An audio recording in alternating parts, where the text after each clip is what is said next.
limits your intellectuality and your creativity.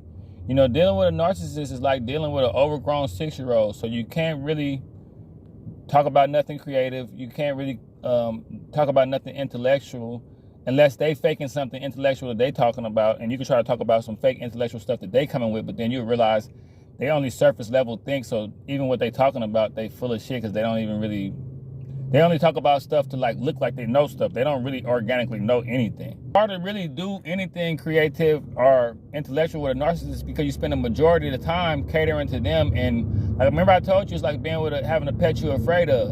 You know, they're not connected to reality. So you spend the whole time, you can't really tell the jokes you tell. You can't have deep conversations. Remember, they don't have reciprocal conversations.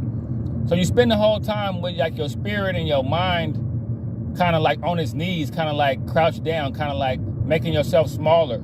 Over time, that does damage to you. When you get away from the narcissist and get clarity and start having real conversations again, people get you again. The narcissist just doesn't get you. They definitely don't get you. The narcissist makes you appreciate people that get you, even in the slightest way. Because you got to be in a spell to be and try to love somebody who totally don't get you, who lets you know every day, I don't like you, I don't get you, you're weird, you're different, I don't like you, show me something else.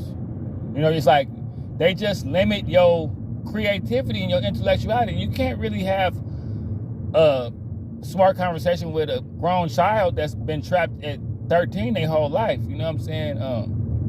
And they're just so consumed with, the narcissist is so consumed with doing stuff to you and gaslighting you. You spend the whole time dodging stuff. You can't really do nothing but cater to the toxicity of the narcissist. So it's like you get away from, when you get your clarity, you'll be able to have meaningful conversations again. You'll be able to be creative again. You'll be able to have intellectual conversations. Like, you know, for females, get away from a dude, get away from a narcissist and be able to have a real good conversation with a guy. You know, for the guys, get away from the female narcissist and be able to have a real good conversation with a woman. You'll see. But that comes with the clarity. You'll realize how dumb you had to be and how your intellectual was kind of held back once you get away from it. It's hard to see when you're in the fog because the narcissist keeps you busy. You see what I'm saying? But they definitely limit your creativity and your intellectuality for sure.